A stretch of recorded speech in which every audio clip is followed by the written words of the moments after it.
Cześć, z tej strony Krzysiek, witam na kanale Mąż przy garach. Dzisiaj pokażę Wam kolejny fajny sposób na wykorzystanie pióre z dyni. Przygotujemy piernikową babkę dyniową, którą doprawimy przyprawami korzennymi i pokryjemy prostym lukrem. Pyszne, wilgotne ciasto, które podbije serca wszystkich miłośników jesieni. Jak zawsze zachęcam do zostawienia łapki w górę i subskrypcji. Przy okazji dajcie znać, jakie są Wasze ulubione jesienne ciasta. Zapraszam Was na film i biorę się do roboty. Przygotowanie naszej babki dyniowej zaczynamy od składników suchych. Potrzebujemy 360 g mąki tortowej, 2 łyżeczek sody oczyszczonej, pół łyżeczki mielonych goździków, takiej samej ilości gałki muszkatołowej, suszonego imbiru i mielonego ziela angielskiego oraz 2 łyżeczek cynamonu. Składniki suche najpierw przesiewam, a następnie krótko mieszam za pomocą rózgi tylko do rozprowadzenia przypraw w mące. Jeśli należycie do osób, którym szkodzi soda, możecie podmienić ją na proszek do pieczenia. Sprawdzi się równie dobrze. Miskę z produktami suchymi na chwilę odstawiam i zajmuję się resztą składników. Do osobnej dużej miski przekładam 120 g miękkiego masła i dodaję do niego 200 g brązowego cukru. Zawartość naczynia ucieram za pomocą miksera na jasną, puszystą masę. Brązowy cukier wprowadza do ciasta przyjemne karmelowe nuty, które fajnie współgrają z przyprawami, ale jeśli nie macie takiego pod ręką, możecie użyć zwykłego białego cukru. Po osiągnięciu odpowiedniej konsystencji oczyszczam ściany miski za pomocą silikonowej szpatułki. Warto robić to co jakiś czas, dzięki temu będziecie mieć pewność, że wszystkie składniki odpowiednio się ze sobą łączą. Po oczyszczeniu ścian miski z tłuszczu dodaję 2 duże jajka. Robię to pojedynczo i dokładnie łączę ze sobą zawartość miski przed dodaniem drugiego. W ten sposób jajka szybciej się połączą z tłuszczem niż gdyby dodać je oba naraz.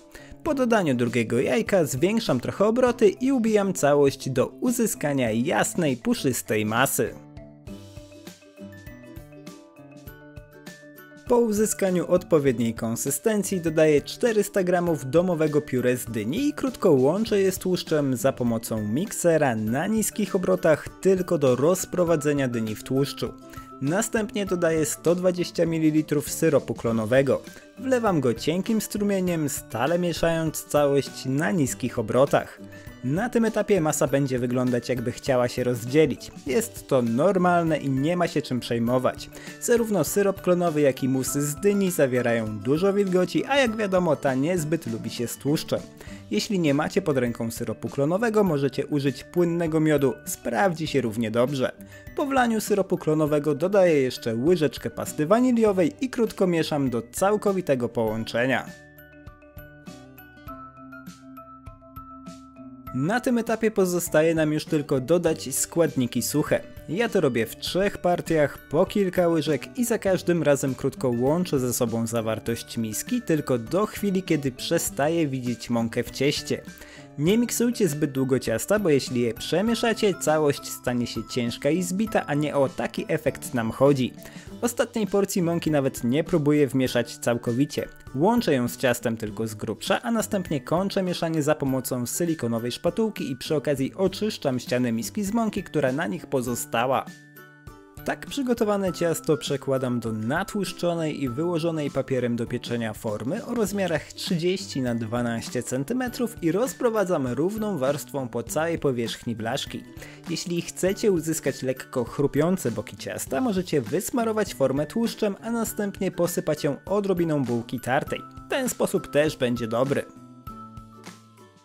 Forma z ciastem trafia do piekarnika rozgrzanego do 180 stopni Celsjusza w funkcji góra-dół na około 60 minut do suchego patyczka.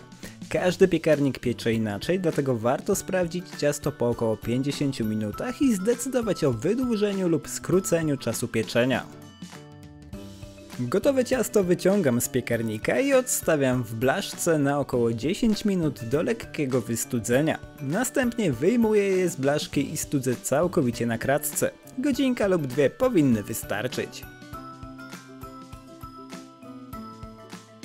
Kiedy ciasto jest wystudzone, pozostaje nam je już tylko udekorować. Możecie je po prostu posypać cukrem pudrem, pokryć ulubioną polewą czekoladową lub tak jak ja oblać lukrem. Żeby go przygotować, wsypuję do niewielkiej miski 100 g cukru pudru i dodaję do niego 2 łyżki wody. Całość mieszam do uzyskania gęstego, ale nadal płynnego lukru. Polecam zacząć od 1 łyżki płynu i stopniowo dodawać go w miarę potrzeby do uzyskania odpowiedniej konsystencji.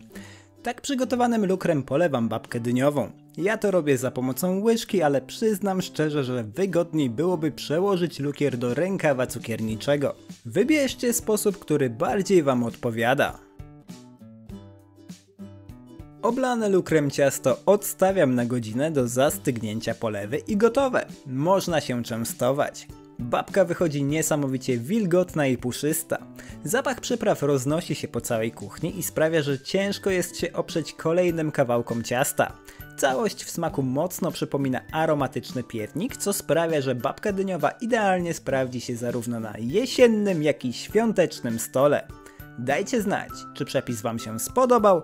Życzę wam smacznego i do zobaczenia w kolejnym filmie. Cześć!